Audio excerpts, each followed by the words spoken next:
looking at the post-flood end of the Ice Age, single Ice Age, pointing to recent creation.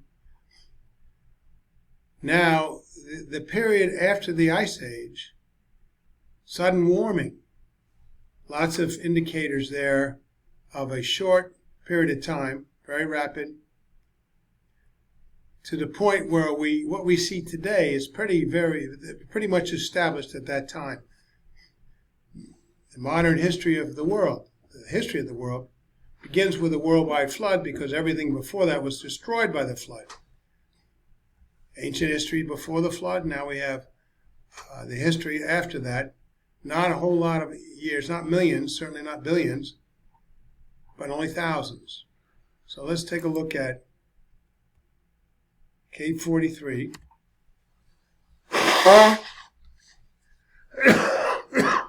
I guess we have to put a K in there if we want it. This cold has befuddled my brain a lot, but I'm going to continue to go to keep informed those people I would like to inform. Thank you for visiting and listening. Appreciate any feedback. Now we're looking for, where we left off, the probability that population. Warren Weaver wrote in Scientific American a number of years ago. It could not be maintained, of course, that this calculation is completely rigorous about how many years it took for after the Ice Age stopped to where we have the present time of climate, and we've had changes throughout the years, but not dramatically where we have a totally different climate. But it certainly is reasonable, far more than to say that the population has been doubling itself since a hypothetical beginning several 100,000 years ago. So we're looking at the world's population. Take 100,000 years of history, the world's population would have been numbering in the trillions, not just a few billions.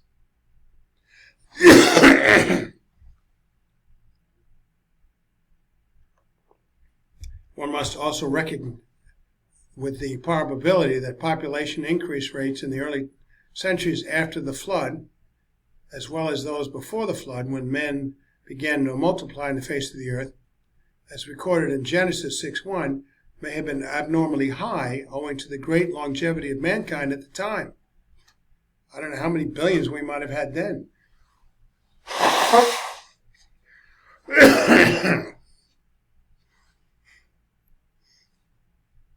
According to the records, men lived 900 years or more before the flood. Wow.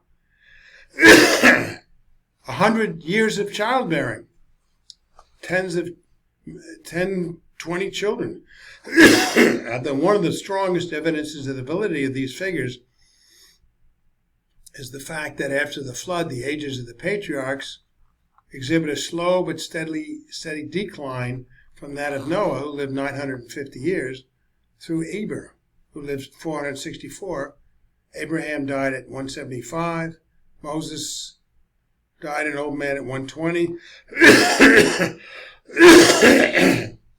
To the familiar biblical 70-year lifespan, Psalm 90:10, which is very close to where we have returned today. Large early post-diluvial populations are also intimated by the Table of Nations in Genesis 10 and the account of the dispersion in Genesis 11. Thus, these early high rates of doubling would more than counterbalance whatever evidence there may be of slower rates during the first 15 years of after Christ. Incidentally, the declining lifespan after the flood seems to fit in perfectly with our concept of the dissipation of the Earth's protective blanket, the ice canopy disappearing, forming into rain, warming up and rain 40 days and 40 nights during the flood, no longer protecting the Earth from radiation, especially ultraviolet. As we noted, this canopy provided a warm, pleasant, presumably healthful environment throughout the Earth, throughout the world. Perhaps the most important effect of the canopy was the shielding action provided against the intense radiations impinging upon the Earth from space. short wavelength radiation, as well as bombardment of elementary particles of all kinds, is known to have damaging effects, both somatic and genetic, on organisms, and this is generally true for all types of radiations. Single dose of radiation which does not kill an animal within a period of acute radiation sickness may tend to shorten life.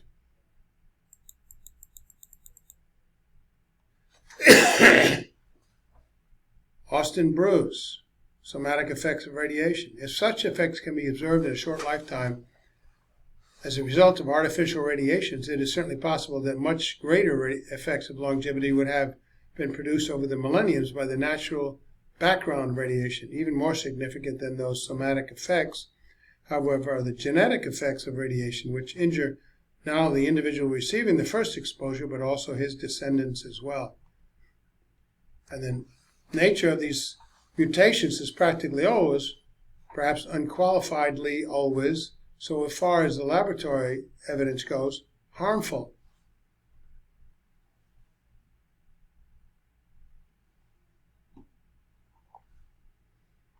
And James Crow, genetic effects of radiation. As a matter of fact, he says only the rare, gross mutations tend to die out naturally. The great majority of them are only slightly harmful and continue to survive. Their descendants also survive, perhaps with additional mutations, and the net result is bound to be an overall deterioration of the species.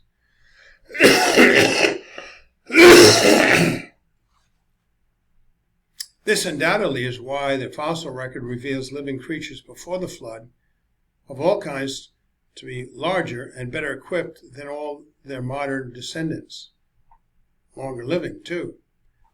Surely it's quite reasonable, in view of what is known about the somatic and genetic effects of radiations, to infer that over the centuries since the flood, the accumulation of these effects in man, in particular, has resulted in gradual deterioration and in decreasing lifespan. Is man increasing and improving over the years? No. Remember, man has created a certain amount of information and innovation throughout the years. We don't reinvent these things in the next generation. We take these from where they came from the past and improve upon them. Is man any better than he was before? Not in his behavior. He's learned to offset difficulties, especially the last 2, 3, 4 centuries, with health increases in medical attention, vaccines, attention to detail, diet, the ability to have a healthy diet and exercise, and treatment of diseases. But that's been accumulating. That doesn't mean man is that much the better. Continuing catastrophic activity contradicts uniformitarianism. So we've seen this historically. Continuing evidence of catastrophic activity in all levels completely throws out uniformitarianism. The tectonic and volcanic disturbances which played such a large part in the initiation of the flood, as well as in the uplift of the land at its close, continued with only gradually lessening intensity for many centuries thereafter. From the viewpoint of biblical catastrophism, it is very difficult to determine precisely which deposits were laid down in the deluge proper and which are attributable to the disturbed centuries after the flood. You had the flood, and then you had the ice age, and then you had a quick warming up and the adjustment of the earth into all of these things. This is exactly what we should expect in light of the biblical implications concerning the character and extent of the deluge. Although the flood subsided enough so that Noah and the animals could disembark from the ark after only 1 year, the profoundly disturbed and altered hydrological and isostatic balances of the entire earth undoubtedly continued to manifest themselves in what might be called residual catastrophism for many centuries at least. Interesting here. It's a picture of a vase found in prehistoric rock. Indicates civilization has always been extant, pointing to a recent creation which always included mankind. We didn't have Homo sapiens or doing ape and man, and then man was so primitive he barely could make it through, and then he raised himself up from his bootstraps, developed his own intelligence, increased. Nothing has been increasing here, it's been decreasing. It's been devolving. Ask Newton about that. This vase found in 1851 in Dorchester, discovered in solid rock.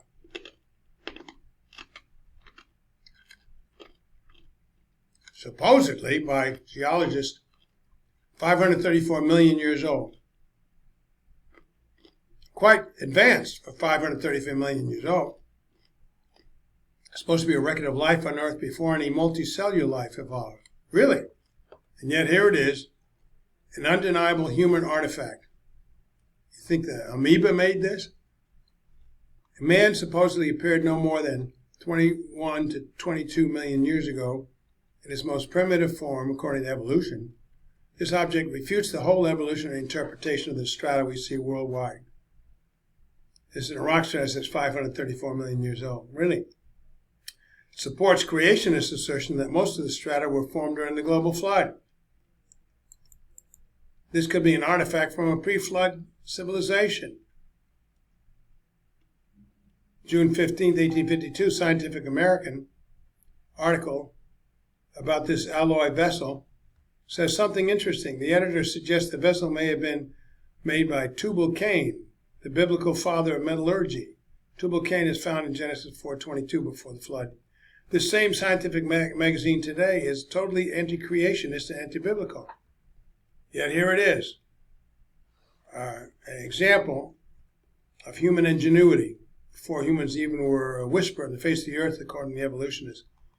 Darwin had not succeeded in getting the educational institutions to preach his history yet at that time. The evidence supports a literal reading of Genesis and totally destroys the evolutionary idea of millions and billions of years for the formation of the geologic record.